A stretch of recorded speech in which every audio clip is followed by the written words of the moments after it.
An upgrade to an old accessory. The upgraded swivel screen, here we go.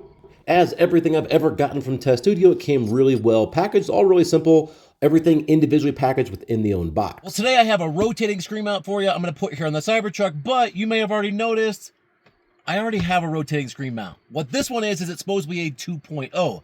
I put this original one in that goes both ways, up and forward. This has been on the truck now for over a year, but just recently Test Studio sent me one of these and said this is a new improved 2.0 mount. It's supposed to sit a little bit higher and have a slightly wider range of motion. So it's not gonna be my typical install video, but rather a comparison of the old one to the new 2.0. But if you watch this and you are all interested in putting your own mount in like this, I'll leave that link to that video I made of the full installation guide. I'll leave that down in the description below because the installation process from everything I've seen looks the exact same. So with this being a true comparison, I want to give you some specs of this exact screen first to see how this all is, and then I'll compare it to the other one that I'm about to put in. I just put in this new console divider. Maybe you've seen the video on that. If you haven't, find that down in the video below.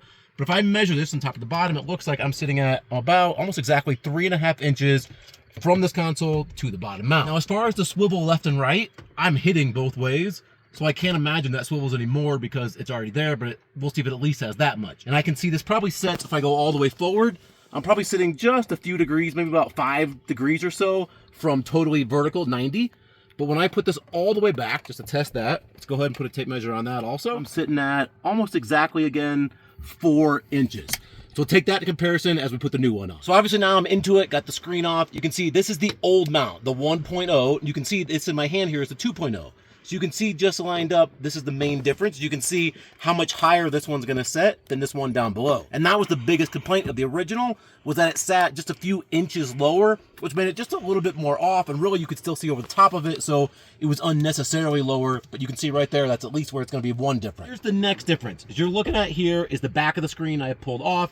This was the old piece of plastic, kind of went over this as a cover, and it's funny, you actually notice that I cut that out with some like snips to make it easier to get to the cord. Well, if you notice, the new one here has that little section already cut out because even they realized it wasn't ideal. So this old one sat on here just like this. You can see I just made a little bit more space there.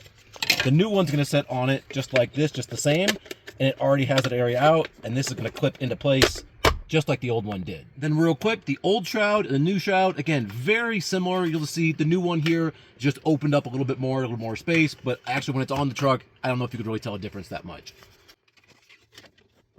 And then for what it's worth, this little sensor here is actually gauging the temperature of your truck. It fastens this little piece of plastic here. This looks to be the exact same piece as the old one, so this should just snap into the other mount, even though it's a little bit different. Then they give you this little extension, although this one's actually bent from just being into place for so long. They also look to be the exact same. All right, so as you can see, I got it in. Gives that full range of motion still. Now let's take a couple measurements to compare it to before. Now, if you remember before here, we had about 3.5 inches to play. So right now, as you'll see in here, so I'm looking at probably 4.5 inches. So it got me about an inch of that height back, which is great. One thing I didn't measure before was how far this was away from the dash, which now I see is it's slightly out farther from the dash, which I actually like. It makes it easier if you're in this seated position to reach from all angles. So if you're somebody who likes to recline your seat back a little bit more, it's easier to sit because it's a little bit closer to you now. And now that comparison to the back, so if I tilt this all the way forward, if you see here, look how much more this tilts. Now, admittedly, I don't know why you'd want your screen this tilted, but you could now if you wanted. So this measurement here, like you saw before, it looks like we're sitting at, probably about 2.5 inches. So it does tilt quite a bit farther back. That's kind of cool. Again, not sure why you'd use that. And then how it would sit vertically here. Again, if you can see from the side, I think I got maybe a couple degrees straighter. Here I'm almost perfectly 90 degrees, maybe just a hair back. So I get just a little bit more downrange. This could be more important if you're just trying to get out of the sun, because this tilt would help get out of that glare potential a little bit more. Now, one thing that's a little concerning is just how close it is to the steering wheel. As you can see here, I've got barely enough width for my finger. In fact, I touch my finger, so it's close, but it doesn't hit, so they both still have their full range of motion. And at first glance, I actually thought that I lost some of this range of motion side to side. Because you remember here before, I touched the dash on both sides, And so I thought, oh, I actually lost some. But now I'm realizing because this is out, I didn't actually lose any of that range of motion. I'm still tilting just as much, if not more. In fact, I do think it's more of a tilt now because I'm farther away. It actually allows to go back. In fact, I had this little silicone mat that I've always left behind the screen, and it kind of tucks in there. This was always really convenient for me, but I had to slide it just so far a little bit because when I turned it this way, it would hit this little rubber mat. Well, now, as you can see here, no matter where it's at, this still slides. So if you had some kind of accessory that's going behind your screen, you can actually fit more there. Even within this full tilt motion, I don't quite touch that silicone mat. So another benefit there. Okay, so final thoughts here on the 2.0 swivel screen. It's definitely an upgrade. It is closer to you. I like that. Maybe that's a downside to you, but it does sit closer to you by about 2 inches if I had to guess. I didn't quite measure it well in the old one. It does have a much wider range of motion. Pretty similar left and right, but it does stand up almost perfectly straight, but the other one quite did not, and it gives you that quite a bit more tilt back. Again, not sure why that you need that, but it does do that. If I had this, is it worth upgrading? Yeah, it probably is. And if you didn't have it, you're on the fence, I think this one has solved all those problems you had before. The fact that it sits a little bit higher and a little bit closer to you.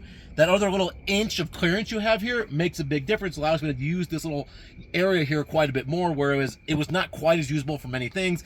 Even something like a tape measure sitting there was tough before. I almost had to kind of finagle it down in. Long story short, it works just like the first one. In fact, that installation guide, the video I made, would work identical to this.